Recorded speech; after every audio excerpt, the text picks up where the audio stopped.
Hello, it's David with Octavision, and it's my pleasure to bring you some Torchlight 2. I've been waiting to play this for a while, and I got an invite into the beta weekend that was quite recent. It seemed to stretch over into a week though, but that's all better, isn't it? I just wanted to show you this particular random dungeon. I found it in the wild, and it was a quest for a ghostly fisherman to enter this piratey cove and kill someone at the end. You see it on the right there, the ghosts of Plunder Cove. Enter Plunder Cove via the portal in the temple steps. So here we are in Plunder Cove, killing these very Monkey Island looking skeleton ghostly pirates. I can talk about some of the spells that I'm using here. I'm playing the Embermage. That main nuke spell you can see there is called a magma spear, and you can just hold down the mouse button on that and sort of turn yourself into a turret and just nuke the shit out of everything. It's wonderful. That is a bit of an AoE called firebombs, and that will daze foes and also put a dot on them as well. And you can see me there with a big hammer. I'll talk about that in a moment, because there is Chester Copperpot. If anyone is a fan or has seen the Goonies, you'll know where he's from, and it just made my day to see him in here.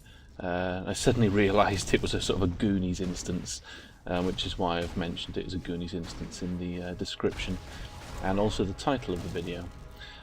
So I set off a little event within the cave here, where a couple of elites are spawned out.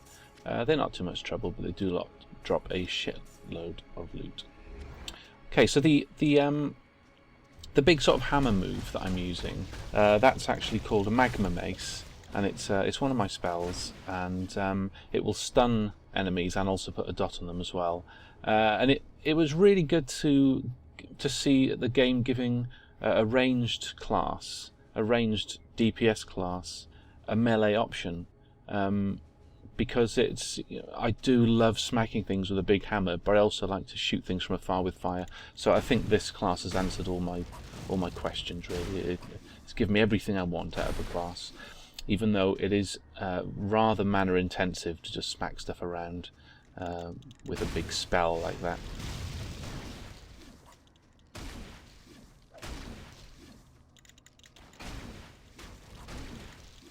I did pause a little bit on Chester Copperpot back there because I was so excited.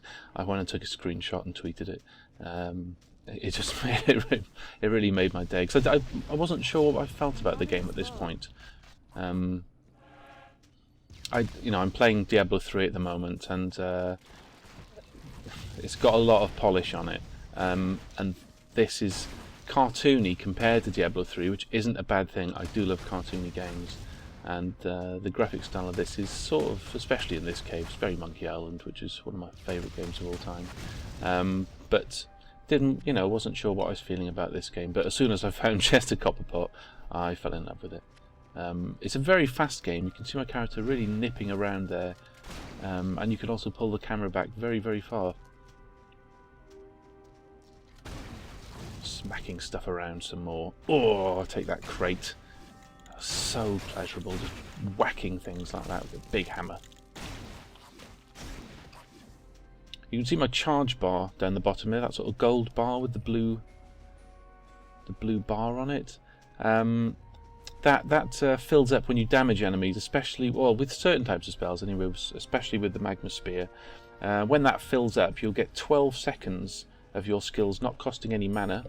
And also it increases all the damage you do by 25%. So it can really rescue you in some dire moments. I did forget to actually loot Chester Copperpot. You'll notice. I was so excited. He just seemed like an NPC to me. So I had to run back up and loot him. And he dropped one-eyed Willie's other eye. Another Goonies reference. He should, of course, dropped a sort of an amulet with a skull on it if they were going to be truly accurate to the film, but alas, they made it a funny reference instead. So it's a very small random instance, this, but a lot of fun.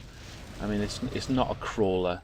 You just come down the path down to this little sandy bay here.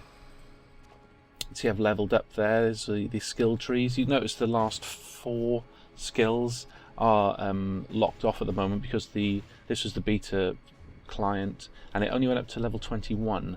So they locked a lot of the top talents off. Whether they're just not ready yet, or they didn't want to show them just yet, I don't know. But I got everything I wanted to know from the classes. I tried them all. I tried the Embermage was my first and I think favourite. I just fell in love with it. But I also tried the Engineer, which I will be showing you in another video, doing this exact same dungeon, which I found it again. I did have my heart set on the Outlander, because I played a Vanquisher in the first game. It was a good class. I just didn't enjoy it as much as the Embermage and Engineer. I don't know what I don't know why. I don't know what to say about that. But I know I didn't like the Berserker. I couldn't get to grips with it. It didn't feel like it was. I should have. It was a sort of a melee damaging character, and it should have really been. You know, he's punching things, but didn't really feel like it. It didn't feel like I was connecting as much as with the other characters when I killed enemies. You'll notice that I've only gone into the fire tree with the Embermage. There's 2 other talent trees. There's Frost and Storm. Storm doing lightning damage. I only went fire though because it's an Embermage. I wanted to be an Embermage, and I also love fire mages, so I kept it at fire, which was great fun. So here's the ship at the end. There's One-Eyed Willy. Final boss, of course it would be. Looking a little bit more alive than he did in the Goonies. Didn't take much killing. Just finish off this little chap. Oh, there you go. Tons and tons of loot. And a little run on the ship. Little chests up there. Clear it out of that. So like I say, very fast game. Whizzing around. That little creature with me is my ferret. Torchlight, of course, gives you a little pet to accompany on your travels, which can be used to store a lot of your stuff in, and you can send them back to town to sell it for you. And I'm sure you've seen another clips of Torchlight 2, but they've made a real change with the pets in this game, in that they've got a shopping list, and you can get them to buy little essentials for you. Well, there's 4 things you can get them to buy. That's identification scrolls, and town portal scrolls, and health potions and mana potions. And you will be buying a lot of mana potions. That's the one issue I've got with this game. I was never short of health potions, but I never really needed them as much as the mana pots. You'll just, well, I was at this level anyway, and still at level 21, just burning through mana, because the spells, either they just require too much mana to use, I don't know, or I'm just using them too much. But they really do require a lot of mana, and you rip through it. And especially, it's not too bad as a ranged class, because you can leg it and wait for your mana potion cooldown to finish off. But if you're a melee class and you're in the heat of battle, in the middle of things, surrounded by mobs, and you've run out of mana, you're pretty much screwed. So I think maybe that was my problem with the Berserker, was I was running out of mana a lot. The Engineer, though, well, I'll show you the Engineer. Actually, I'll talk about that spell I just learned. It's called the Blazing Pillar, and it describes it as a great way to build charge, but I've never found a really good place to use it yet. You would think in AoE situations, but because the pillars blaze away from you like that, well, maybe that was a really good effective use of it. But what I found is that in AoE situations, the mobs are sort of away from me, because I'm ranged, they're away from me, and I'm at range. So if I use the Blazing Pillar, it radiates away from me, so actually getting nowhere near the mobs. But maybe, maybe that's where I use firebombs in ranged AoE situations, and I use Blazing Pillar in melee AoE situations. It's something I'll have to try.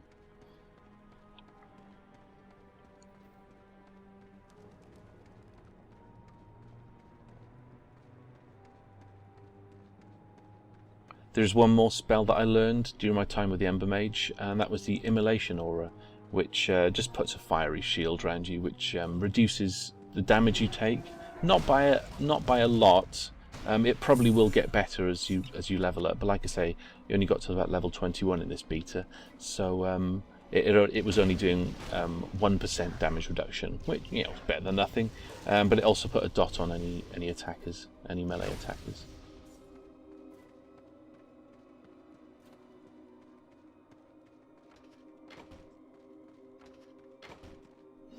So I'm just having a run around now. So this is sort of like the world in Torchlight 2. That there's an open world sort of land to roam around in.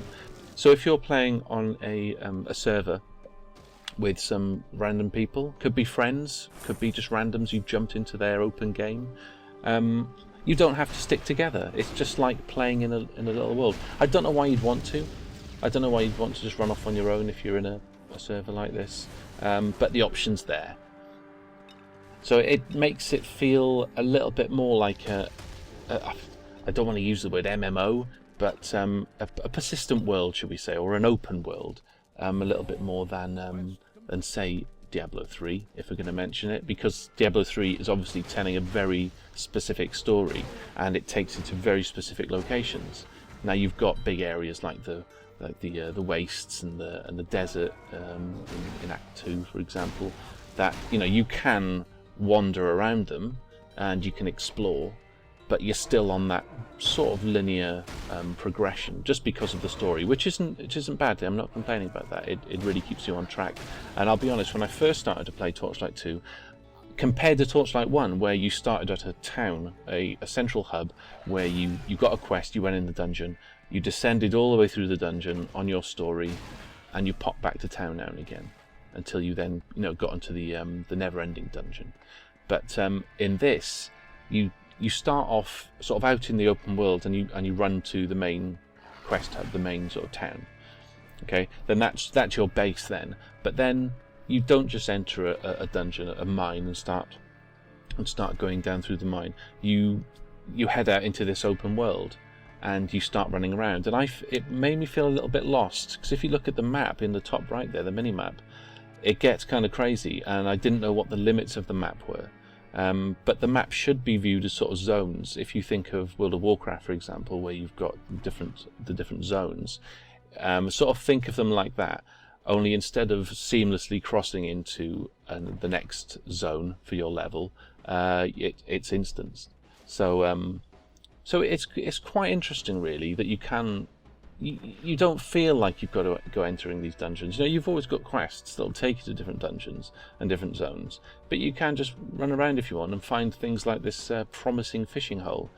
And it's interesting what they've done with the fishing this time, because in Torchlight 1 you found these little fishing spots, and you could just stay there fishing all day if you wanted. There was no limit to it, and I'd often find I'd fish once and then just carry on. The result was I never got much fish, but I didn't ever feel like I needed to get the fish. They're just a little gimmick. But in this game, because they've put, you know, how many uses you can have, I feel like I will stay there and try 6 times for the fish, and then head out. You saw back there, I just saw came across the little friendly ghost who gave me the quest for Plunder Cove.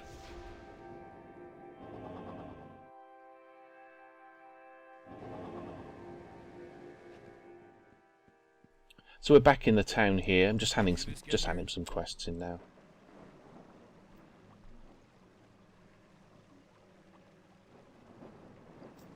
The loot rewards are they're not bad, actually. There's usually something to use. They try and cover 3 different types. You've got something on it with damage and mana, something with strength, something with dexterity. They sort of try and give something for everyone, so it's pretty good. You have gained an experience.